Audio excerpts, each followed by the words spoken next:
Welcome to ஐஸ்வர்யம் filter. இன்னைக்கு வீடியோவில் நம்ம ஐலாண்ட் கிச்சனை பற்றி பார்க்கலாம். மற்ற கிச்சனோட ஐலாண்ட் கிச்சனுங்கிறது வித்தியாசமானது.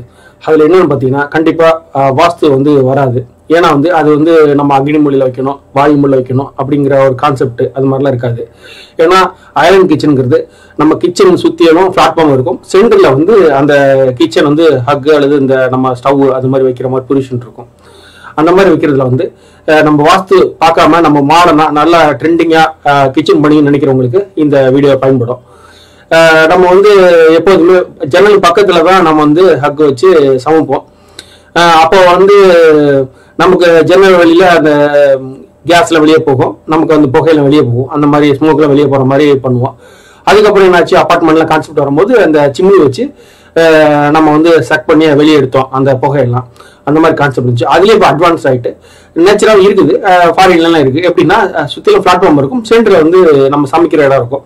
அப்போ அந்த புகையெல்லாம் எப்படி வெளியே போகும் அப்படிங்கிற கான்செப்ட் உங்களுக்கு வரும். அப்போ அது சிம்னி மூலியாக தான் போகும். அந்த சிம்னி நிறைய இப்போ மாடர்ன் ட்ரெண்டிங்லாம் நிறைய விதத்தில் வந்துருச்சு, நிறைய மாடல்லாம் வந்துருச்சு. அப்போ அந்த மாதிரி மாடலான சிம்னியெல்லாம் வச்சு நம்ம செக் பண்ணி ஸ்மோக் வெளியே பண்ணலாம். அப்போ நம்ம எப்படி பண்ண முடியும் அதை அப்படிங்கிறத பற்றி நம்ம ஒரு சின்ன வீடியோ பார்க்கலாம். அதை எப்படி அசம்பிள் பண்ணுறாங்க, அது எப்படி பண்ணுறாங்கன்னு பார்க்கலாம். அதுக்கப்புறம் வருங்காலங்களில் இது மாதிரி நான் ஐலாண்ட் கிச்சன் பண்ணாலோ இல்லது அதை பற்றி டிசைன்ஸ் எல்லாம் விளக்கம்லாம் ஃபர்தராக தர்றேன் உங்களுக்கு. இப்போ அந்த எப்படி மாட்டுறாங்க, அதை எப்படி செய்கிறாங்கிறத இந்த வீடியோவில் பார்க்கலாம் வாங்க.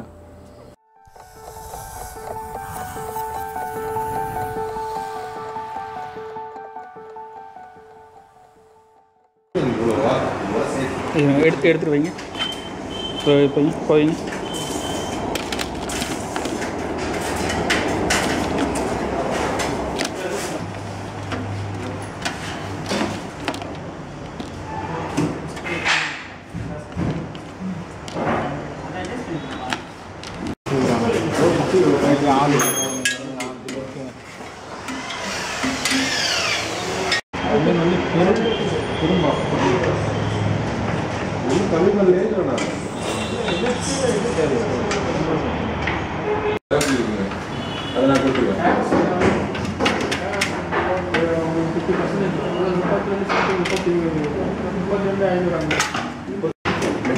எப்படி செய்யறது ஃபினிஷிங் அவர் சொன்னதுக்கு அப்புறம் நம்ம அப்ரூவ் பண்ணோம்.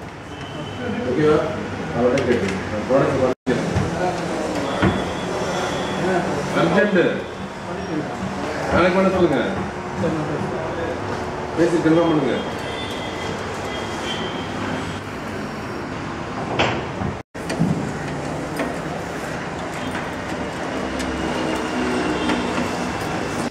ஐலாண்ட் கிச்சன் பண்ணுறதுக்கு பால் சீலிங் பண்ணால் ரொம்ப நல்லது. பால் சீலிங் பண்ணிவிட்டு அதை ஒரு அடியோ 1.5 அடியோ ரூஃப்லேருந்து இறக்கி பால் சீலிங் பண்ணோம்னா அதில் டக்ட் பொசிஷன் இருக்குது. அந்த டக்டோட அவுட்லெட்டை வெளியில் வாலில் ட்ரில் பண்ணி ஓட்டை கொடுத்துட்டு இன்லெட்டை நம்ம எங்கே வீட்டோட அந்த ஹக்கு ஸ்டவ் வருதோ அதுக்கான பொசிஷன் நேராக கொடுத்துட்டு அதில் சிம்னி மாட்டலாம். இந்த வீடியோ பார்க்குறீங்களா, அதில் அது மாதிரி தான் பண்ணுறாங்க.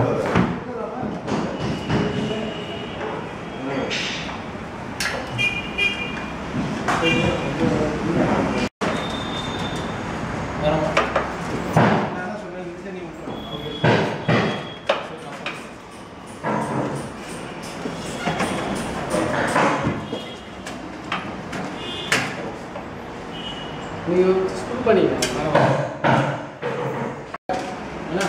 நீங்கள் பார்த்துங்க. நான் திருப்பி ஒரு மண்டு ஒரு செக் பண்ணிக்கலாம்.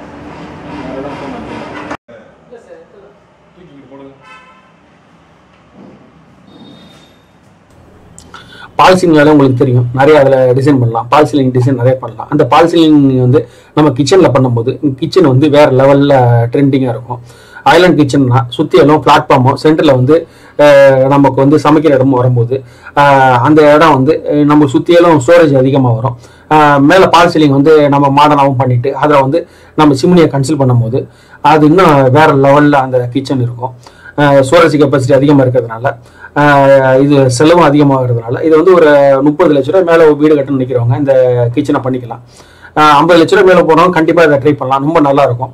நம்ம கிச்சனை ஸ்பேஸாக பண்ணிவிட்டு சென்டரில் ஐலாண்ட் கிச்சன் வச்சு பால் சீலிங்லாம் பண்ணும்போது இந்த வீடு ரொம்ப எக்ஸ்ட்ரீம் குட் லுக் இருக்கும். அதில் இந்த மாதிரி நம்ம சிம்னியை வித் பால் சீலிங்கில் கன்சல்ட் பண்ணி நம்ம டிசைன் பண்ணோம்னா மாடர்னான ட்ரெண்டிங்கான கிச்சன் பண்ணிக்க முடியும்.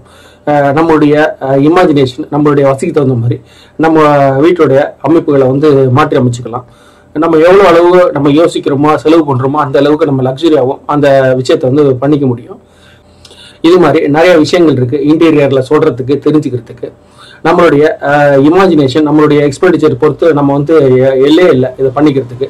வருங்காலங்களில் இந்த மாதிரி இன்டீரியரில் என்னவெல்லாம் பண்ணலாம், எப்படியெல்லாம் நம்ம வந்து வீடை வந்து புதுப்பிக்கலாம், மெருகேற்றலாம் அப்படிங்கிறத பற்றிலாம் நம்ம தெரிஞ்சுக்கலாம். இந்த வீடியோ உங்களுக்கு பிடிச்சிருந்ததுன்னா, பயனுள்ள இருந்ததுன்னா உங்கள் நண்பர்கள், உறவினர்கள் எல்லாருக்கும் ஷேர் பண்ணுங்கள். மேலும் அவங்களுக்கும் பயன்படுத்தும். நன்றி, வணக்கம். அடுத்த வீடியோவில் சந்திப்போம். ஃபேஸ்புக்கில் வந்து ஐஸ்வர்யம் பில்டர்னு அடிங்க.